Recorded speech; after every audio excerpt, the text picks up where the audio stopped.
इतनी बड़ी पर्सनैलिटी, अंतिम पर्सनैलिटी होने के बाद भी वो दूसरी ओर इतने सरल, इतने भोले थे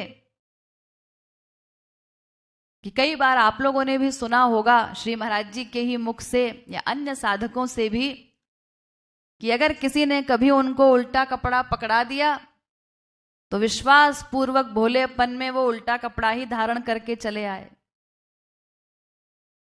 यानी किशोरी जी का जो स्वभाव बताया गया है कि वो कितनी भोरी है, श्री महाराज जी ने ही अपने संकीर्तनों में इसका वर्णन भी किया है। मेरी प्यारी जो है एतिक भोरी भारी, मेरी प्यारी जो है एतिक भोरी भारी,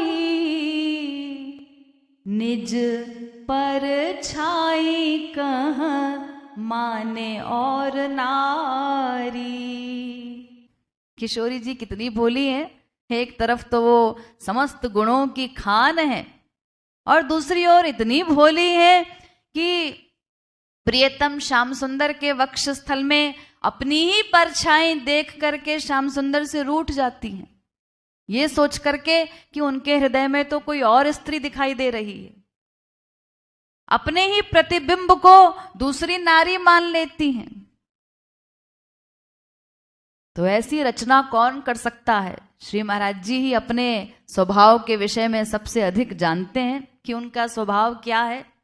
वो ही ऐसी पंक्तियों की रचना भी कर सकते हैं क्योंकि ये उन्हीं का स्वभाव है। तो जो राधा रानी का स्वभाव है वही स्वभाव हमारे श्री महाराज जी का है।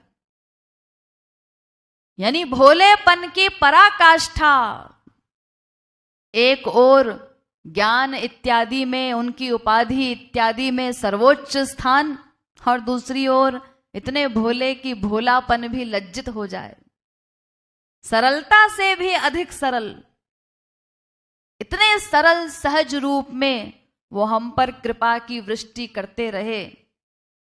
इतने वर्षों तक निरंतर अथक परिश्रम करते रहे, हमारे साथ हम पर कृपा की वृष्टि करते रहे, हमको रिझाते रहे।